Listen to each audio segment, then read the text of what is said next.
My name's Nathan. I'm 42. I live in Nebraska, where the winters bite and the kindness goes unrewarded. I used to think I had a pretty clear understanding of what it meant to be a good man. Pay your taxes. Show up on time. Don't cheat. Listen. Fix the leaks under the sink before they get worse. Don't shout. Buy the ring. Offer love not just to the woman but to the mess she carries. In other words, step in, step up, and shut the hell up about what it costs. That's what I did. Kelsey came into my life already exhausted. I thought I'd be her rest. She was 34, worked full-time at a local vet clinic, and came with enough financial baggage to bankrupt a small town. I met her at a church fundraiser, one of those pancake breakfasts for the youth group. She was ladling syrup, her hair tied back with a pen stuck behind her ear. She wore a faded hoodie with a retriever embroidered on the chest. I asked if she'd lost someone, and she told me about Cooper, a dog she'd raised from a pup. Her voice caught in the middle of the story, and something about that made me stay for seconds. Then thirds. Then 2 years. She had dreams once. A veterinary technician license that stalled halfway through. Loans from a private program she never completed. A maxed-out credit card from a bad breakup. Medical bills. Not hers, but Cooper's. That dog had 4 surgeries. A blood transfusion. Kelsey said, "I'd go into debt again for him." She meant it. She already had. At first, I didn't see red flags. I saw rescue signals. That's what men like me do. We mistake dysfunction for a call to serve. When we got married, barely a year in, I had $11,000 in savings and a solid 720 credit score. I told myself this was a leap of faith. That love required risk.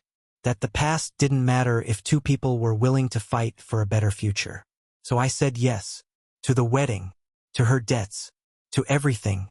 Within the first 6 months, I was paying off loans I didn't sign. Another 6 months, and I'd cleared $41,000. Every balance. Every late fee. Her credit score jumped 120 points. Mine dipped. I told myself it didn't matter. We were a team. One unit. Her baggage was mine now. That's what marriage meant, wasn't it? Shared weight? Still, something gnawed at me. I remember one night we were sitting in the living room. I just finished consolidating her credit lines into a lower interest refinance, which took me 3 weeks of phone calls. I handed her the statement showing everything at 0. She didn't even read it. Just nodded and said, "Good. That's one less thing to worry about." That was the pattern. I paid. She nodded. I gave. She received. And I stayed quiet because good husbands don't keep score. Then came the car. She drove a beat-up Corolla with over 220,000 miles on it, brakes that screeched like demons, and a check engine light that had been blinking since Thanksgiving. I offered to take it to the shop. She shrugged, said it was fine, that it still moved. But one icy morning, the brakes gave out in a residential zone. She coasted to a stop inches from a stop sign. That afternoon, I took the emergency fund I'd been saving for a motorcycle and poured it into something safer. A 2018 Toyota RAV4, clean title, 1 owner, all-wheel drive. No flash, just safe. It wasn't brand new, but it was solid. I bought it outright, registered it in her name. I even installed a new phone mount, filled the tank, replaced the wipers, got the oil changed, and added her to the best insurance plan I could find. When I handed her the keys, she didn't cry, didn't hug me, didn't even look surprised. She just said, "Well, it's the least you could do." Then she tossed the keys in her purse and went back to scrolling her phone. I stood there, jacket still on, fingers still cold from the dealership, waiting for some part of that moment to feel like love. It never came. That sentence, "the least you could do," echoed like an insult dressed as a favor. A passive shrug that erased every late night I spent doing overtime, every budget I rebalanced, every small dream I delayed so she could drive something safe. It didn't end there. That same week, I noticed her behavior shift.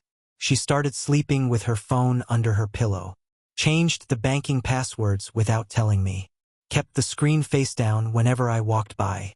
At dinner, she stopped asking how my day was. At night, she rolled away from me without a word. The woman who used to ramble about every detail of her work now said, "It was fine," and retreated into silence. I tried to ask her. Once, I said, "Is something wrong?" She didn't look up from her phone. "You're just being dramatic." I wanted to believe her. I really did. But something in her tone was hollow, as if I had become the background noise of her life, a hum she no longer noticed. And then came the moment that made everything real. It was a Tuesday afternoon. I come home early to surprise her with takeout from her favorite Thai place. When I pulled into the neighborhood, I spotted her car, or rather, the car I bought her, parked halfway down the block, in her brother's driveway. Sean, her brother, the one who never liked me, the one who once joked, "Only weak men marry women with baggage." I thought it was odd. She told me she was out of town for a medical conference that day. I stood there, behind the wheel of my own truck, staring at the SUV I had paid for, registered, insured, sitting neatly outside a house I wasn't welcome in. I didn't knock. I didn't honk. I didn't take a picture. I just sat there for a minute, the takeout going cold on the passenger seat, and watched the silence of it all. That evening, I got home, dropped the bags on the counter, and opened the mailbox. Inside was a letter. Certified. Return address. Her lawyer. Separation notice. No conversation. No warning. Just paperwork. 2 weeks after I bought her a car. 13 months after I paid off her debts. And somewhere between that last payment and this envelope, I had become disposable. I didn't yell. I didn't throw things. I didn't text her some desperate essay about what we were or what we could have been. I sat in my home office, opened my hard drive, and created a folder. I named it Receipts. And then I began. Bank transfers, payment confirmations, screenshots of text messages where she said, "Thank you so much," or, "I don't know how I'd survive without you." I logged every transaction, loan payments, credit card consolidations, car down payment, title transfer, tire replacements, insurance policy upgrades. I even pulled a still frame from the security camera pointed at our driveway. The one she always complained about, said it made the house feel like a prison. But there she was, time-stamped 3:07 p.m. On a Tuesday, backing the RAV4 out of our driveway and heading straight toward the life she had planned behind my back. This wasn't drama. This was evidence. I printed it all, hole-punched and sorted, labeled the folders, debts, car, accounts, messages, insurance. I met with my attorney the next morning. A calm man, mid-50s, bald, wore suspenders like he was born in them. He didn't raise his voice once, but he raised his eyebrows again and again as he flipped through each file. "You were the sole financial contributor to these repayments?" he asked, fingers on a spreadsheet of bank statements. "Yes." "She changed the passwords and locked you out of the accounts?" "Yes." "And this car, she claimed it as separate property in the initial filing?" "She did." He nodded, tapping his pen. "You kept documentation. That's rare." I said nothing, just stared at the edge of his desk, the polished wood, the way the sunlight bounced off it like it belonged to someone who'd never had their generosity turned into a weapon. We filed our response within 48 hours. Her lawyer's opening statement was clean, theatrical, even sympathetic. My client faced emotional distress. She sought financial stability. She felt isolated, unheard. The judge, a woman in her 60s with sharp eyes and a voice like gravel, held up a hand. "We'll start with the car," she said. "Then we'll talk about feelings." And just like that, her story began to unravel. Her lawyer brought forward the DMV records. Registration had been transferred 2 weeks before the separation notice was filed. Quietly, no updated insurance policy, no formal notice to the insurer. The vehicle, purchased in full by me, had been placed in her name as an act of goodwill. Now she wanted it sealed off, separate, untouchable. The judge frowned.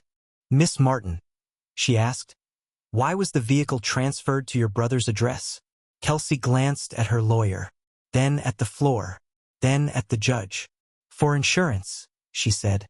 Her voice was thin, performed. The judge flipped a page in her folder.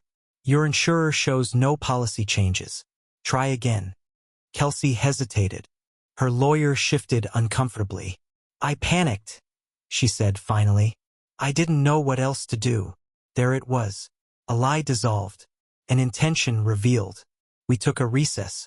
Out in the hallway, her brother Sean waited. Leaned against the wall like he belonged there, arms crossed, jaw tight. He looked at me like I'd shot his dog. You could have just let it go, he said. Didn't have to make her look bad. I looked him in the eyes. Calm, flat, like a man who had finally found peace in precision. I didn't make her look bad, I said. The documents did. He didn't respond, just stared at the floor, jaw flexing. I returned to court with my attorney. He laid out the payment trail like a slow, deliberate confession. Loan by loan, transfer by transfer. Every statement with my name. Every message of thanks from her phone. Every timestamp. Every breadcrumb. And when he was done, he said only one thing. These were not gifts. These were acts of partnership, of trust. And now they're being weaponized. The judge ruled quickly. The SUV would be sold, and the proceeds split. My payments toward her debts would be recognized as contributions to the marital estate. Her request for full spousal support was denied. My request for partial legal fees was granted. The room was still when the judge spoke her final remark. She looked straight at Kelsey and said, "There's a difference between a gift and a scheme." And that was it. Their story, her story, collapsed the moment timestamps entered the room. But here's the part no one tells you. Winning still feels like loss, because I didn't walk into that courtroom to punish anyone. I walked in to protect the life I thought we were building, the future I thought we were shaping. I thought I was saving a family. I didn't realize I was being used to dismantle one. Later that night, I sat alone in the living room. The house echoed differently now. Every wall felt taller. Every room felt like it had a secret it no longer needed to hide. I looked around and realized, this house was never ours. It was mine. She had never unpacked fully. Her things lived in corners, like someone waiting for a better offer. I walked past the laundry room. Her jacket still hung on the hook. The one I bought her for our first anniversary. She used to call it the warmest thing I own. Now it just hung there, forgotten, like me. I went back into my office, opened the receipts folder, and stared at the last page. It was a printout of a text she sent me on our one-year anniversary. It read, "Thank you for believing in me. I don't know how you do it. I love you." Below it, I had written in red ink, 2 months before she filed. The truth doesn't always arrive like thunder. Sometimes it comes as a quiet moment in a courtroom. A woman shifting in her seat. A brother looking at his shoes. A judge with no expression saying words that land like concrete. Split the proceeds. The SUV I paid for, the one she transferred to her brother's address, then parked like a flag in enemy territory, would be sold, liquidated, and counted as part of the shared estate. There was no emotion in the ruling. Just math. Just balance sheets and facts. And that was the first time I saw fear on Kelsey's face. Not heartbreak. Not sorrow. Fear. Because up until that moment, she still believed I would let it go. That I would do what I'd always done. Absorb the betrayal, make excuses for her, carry the consequences alone. She thought I would fold. Instead, I sat in that courtroom with every receipt, every dollar, every act of trust she had quietly converted into leverage. And I didn't shout. I didn't curse. I let the facts do what I never could. Tell the story she was afraid people would believe. We left the courthouse in silence. She didn't look at me. I didn't offer her the dignity of a glance. Her brother followed behind her like a bodyguard. But there was something smaller about him now. Less certain. Like a man realizing he'd helped build a scheme that was collapsing around them. That night, Kelsey messaged me. Just 5 words.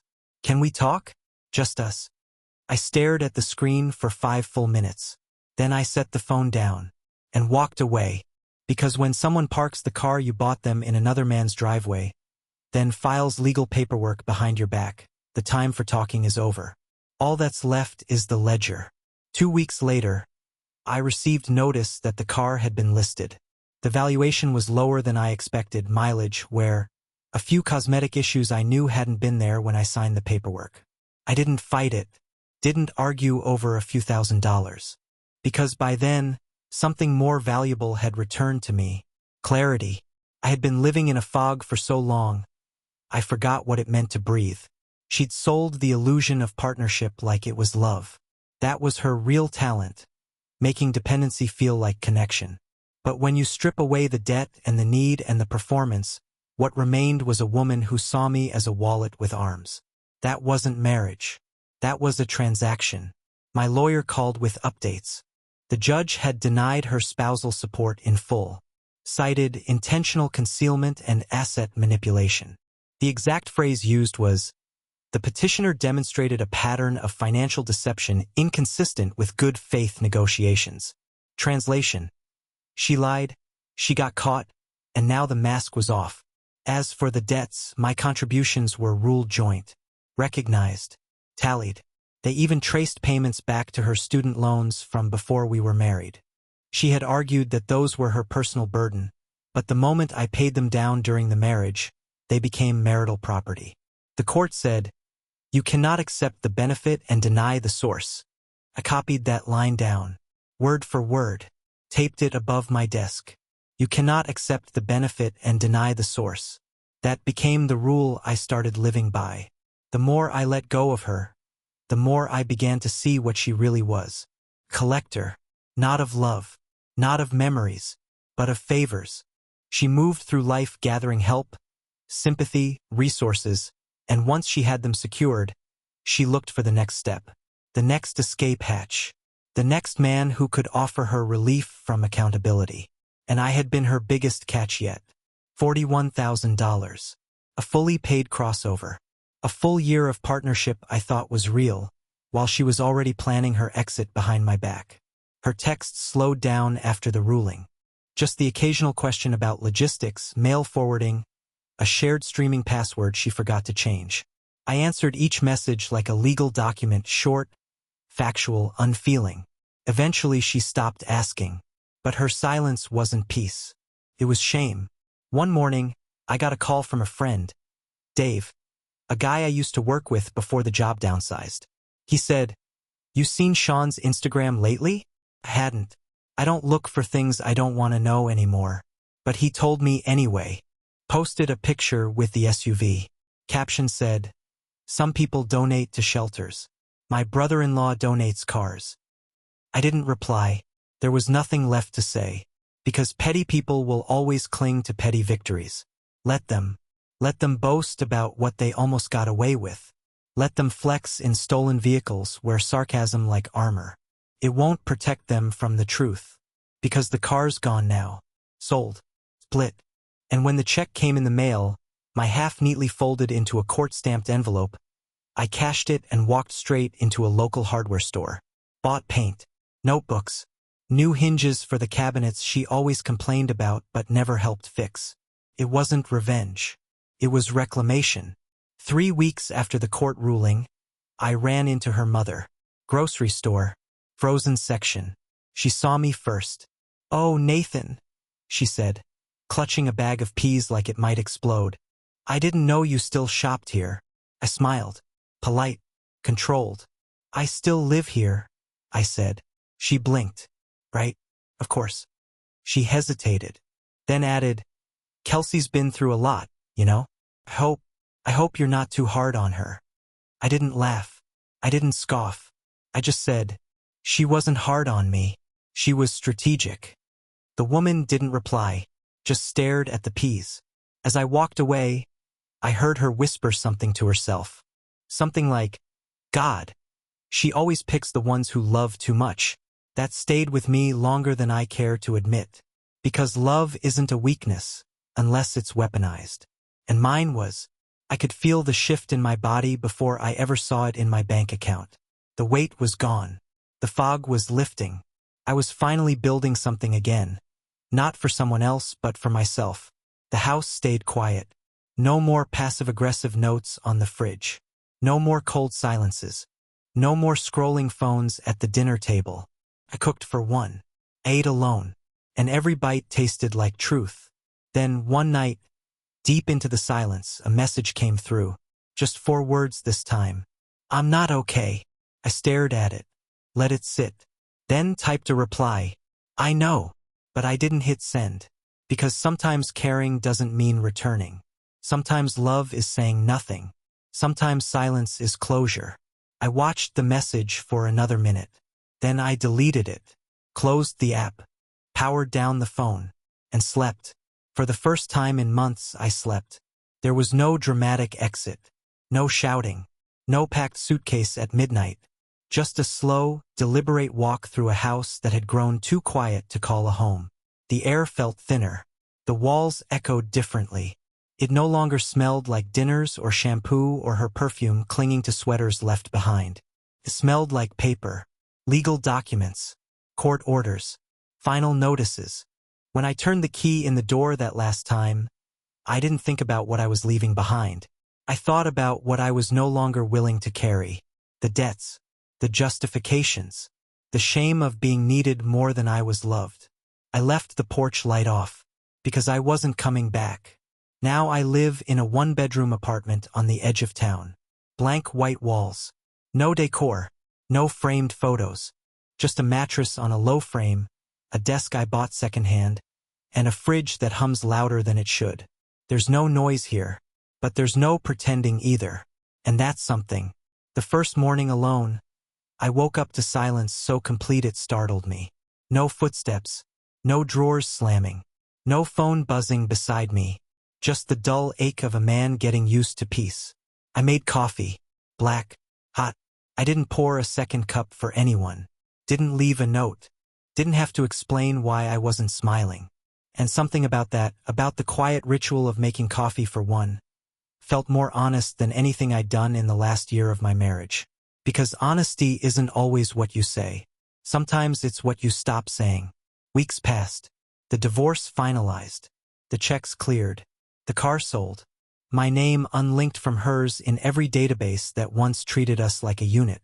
I deleted the shared calendar, the Spotify family plan, the automatic grocery list that used to ping both our phones every Sunday night. You don't realize how many places your life is tethered to someone until you begin severing the threads one by one. She didn't fight me on most of it. Not after the hearing. Not after the court labeled her actions as strategic concealment. Her silence was not an apology. It was survival.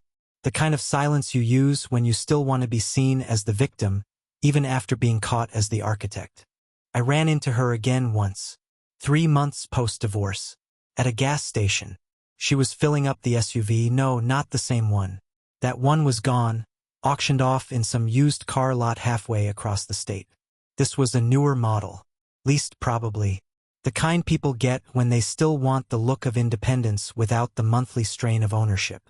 She looked thinner, not in a tragic way, just in a stressed, half-present way. She wore sunglasses even though it was overcast. We locked eyes for a second. She gave me a small nod. Not regret, not thanks, just acknowledgement. And then she turned back to the pump. I didn't wave, didn't nod, didn't ask if she was okay. Because I knew what would come next. A text, a soft ping, the first line of a new hook. And I wasn't biting. Instead, I went home, my home, and did something simple. I cooked tacos. For one, soft corn tortillas, cilantro, lime. No one telling me to skip the onions. No one reminding me she hated spicy food. Just me, a skillet, and silence. I opened the fridge and saw half a lime in the corner. Leftover from a life I didn't have to share anymore. And I smiled. Because that's when I realized something. Peace doesn't arrive with a banner. Comes in slices, in half limes, in quiet dinners, in no longer needing to explain your worth to someone who treated your sacrifice like a given. A few weeks later, a mutual friend reached out, said Kelsey had moved in with someone new, a guy she met at work, young, tattooed, adventurous, apparently, loved dogs, worked in IT, drove a hybrid. She seems happy, the friend said. I just nodded. Are you okay with that? They asked. And I answered honestly, I don't care, because by then, I'd stopped checking her social media. I'd stopped rereading her old texts. I'd stopped trying to understand how someone could say, "I love you," with one hand and file for separation with the other. She didn't deserve my curiosity anymore, or my forgiveness. But the real test came the night she called. Not texted. Called. Her name lit up the screen at 11:41 p.m., the kind of hour when truth usually slips out. I stared at the phone, let it ring 4 times, then 5, and then I picked up. "Hey," she said. Her voice was slow, tired. "What do you want?" A long pause. I'm not okay." Those same words again, like a chant. "I thought you were happy," I said. No anger, no sarcasm. "I'm trying," she whispered. "Try harder." I hung up. I didn't block her. Didn't need to. She hasn't called since. Because even she understood what that moment meant. That the man who paid off her debts, bought her a car, defended her to her own family, and walked through the fire without raising his voice, had finally drawn a line. And not even guilt could cross it. Now, some nights I still wake up at 3 a.m. Out of habit. I sit on the edge of the bed, waiting for some imagined noise from a woman who's no longer here. Then I remember, she's gone. And so is the version of me who tolerated being used. I lie back down. I close my eyes. And I breathe. Deep. Long, clean. The other day, at the grocery store, I walked past a bundle of cilantro. Fresh. Bright green. On sale. I didn't think of her allergies. I didn't think of the dish she once made that gave us food poisoning. I didn't flinch. I thought, tacos. And that was the moment I knew, not just that I was free, but that I had taken my life back. So here's the question. Was I wrong? To pay her debts, buy her safety, fund her future, and expect even a trace of gratitude? Was I wrong to document the betrayal instead of scream at it? Was I wrong to walk away from a woman who believed loyalty was just another invoice? Or was this the only choice left to a man tired of being generous in a world that treats kindness like currency, until the well runs dry? You tell me, if you were in my place, if your love was repaid with silence and paperwork, what would you have done? Would you have stayed? Or would you have walked into the silence, into the tacos, into the white walls and called that peace? I made my choice. Now make yours.